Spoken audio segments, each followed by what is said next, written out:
എല്ലാവർക്കും SR കറിവേണ്ടിലേക്ക് സ്വാഗതം. ഇന്ന് നോമ്പ് തുറക്കാനായിട്ട് 2 സ്നാക്സാണ് റെഡിയാക്കി എടുത്തിരിക്കുന്നത്. ഒന്ന് ബ്രെഡ് പോക്കറ്റ് ഷവർമയും പഴം നിറച്ചതും. അപ്പോൾ അതെങ്ങനെ റെഡിയാക്കി എടുക്കാമെന്ന് നോക്കിയാലോ.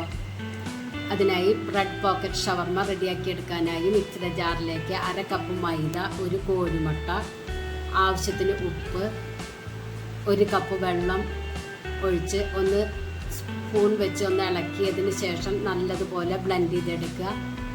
ഈ ബ്ലെൻഡ് ചെയ്തെടുത്തത് ഒരു ബൗളിലേക്ക് ഒഴിച്ച് മാറ്റി വയ്ക്കുക. ഇനി വേണ്ടത് ബ്രെഡാണ്. ബ്രെഡിൻ്റെ എത്രയ്ക്ക് ബ്രെഡ് എടുക്കുന്നുണ്ടോ അതിൻ്റെ എല്ലാം 4 അരികും കട്ട് ചെയ്തെടുക്കുക.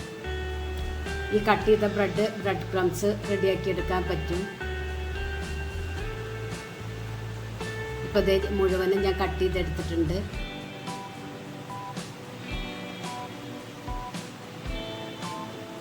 ഇനി നമ്മൾ മാറ്റി വെച്ച ബാറ്ററും റസ്ക് പൊടിയാണ് വേണ്ടത്. 2 ബ്രെഡ് കൂട്ടി പിടിച്ച് ഈ ബാറ്ററിൽ ഒന്ന് മുക്കിയെടുക്കുക. എന്നിട്ട് ബ്രെഡ് ക്രംസിൽ കവർ ചെയ്തെടുക്കുക. എല്ലാ സൈഡും കവർ ചെയ്തെടുക്കണം.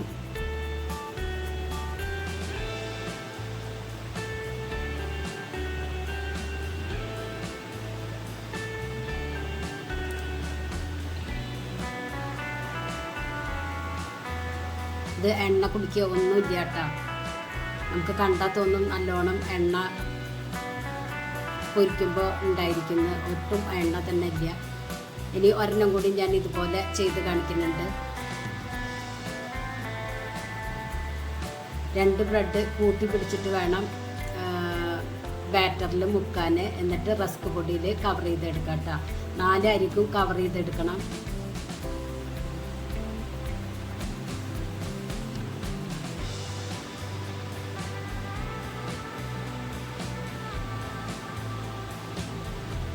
അപ്പോൾ ഇത് മുഴുവനും ഞാൻ ചെയ്തെടുത്തിട്ടുണ്ട്. ഇനി ചൂടായ ഓയിലിലേക്ക് ഇത് ഇട്ട് കൊടുക്കുക. ഹൈ ഫ്ലെയിമിൽ വെച്ചിട്ട് വേണം ഫ്രൈ ചെയ്തെടുക്കാൻ. എണ്ണ നല്ലതുപോലെ ചൂടായതിന് ശേഷം ബ്രെഡ് ഇട്ട് കൊടുക്കുക. തിരിച്ചും മറിച്ചും ഇട്ട് കൊടുക്കുക. ഒരു ഗോൾഡൻ കളറായി വന്നാൽ കോരിയെടുക്കാം. ബാക്കിയുള്ളതും ഇതുപോലെ പൊരിച്ചെടുക്കാം. അപ്പോൾ ഇത് മുഴുവനും പൊരിച്ചെടുത്തിട്ടുണ്ട്. ഇനി ഇതിലത്തെ ഒരു ബ്രെഡ് എടുത്തിട്ട് ഇതുപോലെ നടു കട്ട് ചെയ്തെടുക്കുക ഈ ഷേപ്പിൽ. അപ്പോൾ ഒരു പോക്കറ്റ് പോലെ ആയിരിക്കും ഉണ്ടായിരിക്കുക. ഇതിലാണ് നമ്മൾ ഫില്ലിങ് വെച്ച് കൊടുക്കുന്നത്. ഇനി ഇതിലേക്ക് ഒരു ഫില്ലിങ് റെഡിയാക്കി എടുക്കേണ്ടതുണ്ട്. ഇപ്പോൾ ഇത് മുഴുവനും ഞാൻ കട്ട് ചെയ്തെടുത്തിട്ടുണ്ട്. ഇനി ഫില്ലിങ് റെഡിയാക്കി എടുക്കാനായി കുറച്ച് ക്യാരറ്റ്, ക്യാബേജ്, മല്ലിയില, സബോള, പച്ചമുളക് എടുത്തിട്ടുണ്ട്. നിങ്ങൾക്ക് ആവശ്യമുള്ള വെജിറ്റബിൾ എടുക്കാവുന്നതേ ഉള്ളൂ.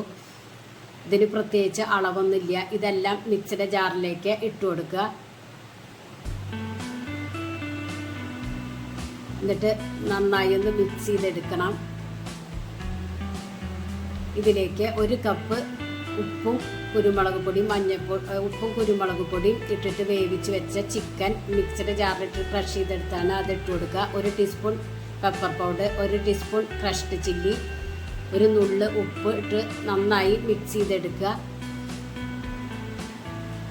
ഇനി ഇതിലേക്ക് 2 ടേബിൾ സ്പൂൺ മയോണൈസ് ചേർത്ത് കൊടുക്കുക.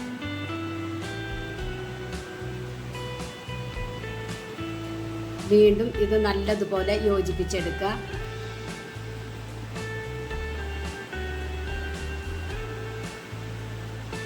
ഇനി നമ്മൾ കട്ട് ചെയ്തെടുത്ത ബ്രെഡ് എടുത്തിട്ട് അതിൻ്റെ നടുവിലായിട്ട് ഈ ഫില്ലിങ് വെച്ച് കൊടുക്കുക. അടിപൊളി ടേസ്റ്റാണ്. എണ്ണ ഒട്ടും തന്നെ ഉണ്ടായിരിക്കില്ല. എല്ലാവരും ഒന്ന് ട്രൈ ചെയ്ത് നോക്കി ഫീഡ്ബാക്ക് ഒന്ന് അറിയിക്കണേ.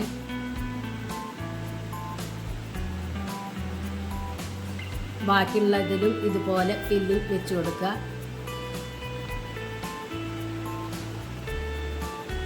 ഇപ്പോൾ ഇത് മുഴുവനും ഞാൻ ചെയ്തെടുത്തിട്ടുണ്ട്. ഇനി നമ്മുടെ ബ്രെഡ് പഴം നിറച്ചത് റെഡിയാക്കി എടുക്കാനായി ഒരു പാനിലേക്ക് 1 ടേബിൾ സ്പൂൺ നെയ്യ് ഒഴിച്ചു കൊടുക്കുക. അതിലേക്ക് അണ്ടിപ്പരിപ്പും മുന്തിരിയും ബദാമും എടുത്തിട്ടുണ്ട്. അതൊന്ന് ഫ്രൈ ചെയ്തെടുക്കുക. അതിലേക്ക് തന്നെ 2 പിടി നാളികേരം ഇട്ട് കൊടുക്കുക. കുറച്ച് പഞ്ചസാരയും ഏലക്കായ പൊടിച്ചതും ഇട്ട് കൊടുക്കുക.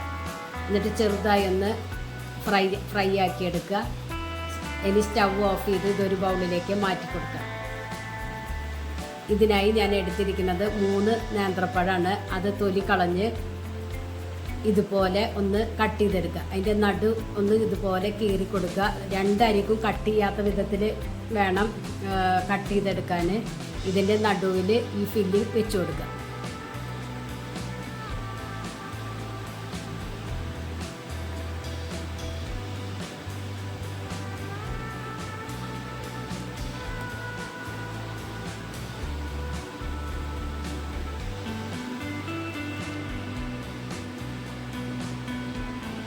ഇപ്പോൾ അതിന് 3 ഫില്ലിങ് വെച്ച് കൊടുത്തിട്ടുണ്ട്. ഇനി ഒരു മൈദയുടെ മിക്സിലേക്ക് ഇതൊന്ന് ആ കട്ട് ചെയ്ത ഭാഗം ഒന്ന് മുക്കിയെടുക്കുക.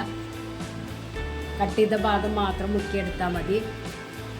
എന്നിട്ട് ഒരു പാനിലേക്ക് 1 ടേബിൾ സ്പൂൺ നെയ്യ് ഒഴിച്ചു കൊടുക്കുക. അത് ചൂടായാൽ അതിലേക്ക് ഈ 3 പഴം വെച്ച് കൊടുക്കുക. എന്നിട്ട് തിരിച്ചും മറിച്ചിട്ടിട്ടൊന്ന് ഫ്രൈ ചെയ്തെടുക്കുക. എല്ലാ ഭാഗവും ഒന്ന് കളർ ചേഞ്ച് ആയാൽ കോരിയെടുക്കുക. അടിപൊളി ടേസ്റ്റാണ്. നോമ്പ് തുറക്കുക ഈ 2 സ്നാക്സും അടിപൊളി ടേസ്റ്റാണ്. എല്ലാവരും ഒന്ന് ട്രൈ ചെയ്ത് നോക്കി ഫീഡ്ബാക്ക് ഒന്ന് അറിയിക്കുക. നിങ്ങൾക്ക് ഈ ചാനൽ ഇഷ്ടമാവുകയാണെങ്കിൽ പ്ലീസ് ഒന്ന് സബ്സ്ക്രൈബ് ചെയ്ത് ലൈക്ക് ചെയ്ത് ആ ബെല്ലൈക്കൺ ഒന്ന് അമർത്താൻ മറക്കരുത്. ഫ്രണ്ട്സിന് ഷെയർ ചെയ്യാനും മറക്കരുത്. Thank you.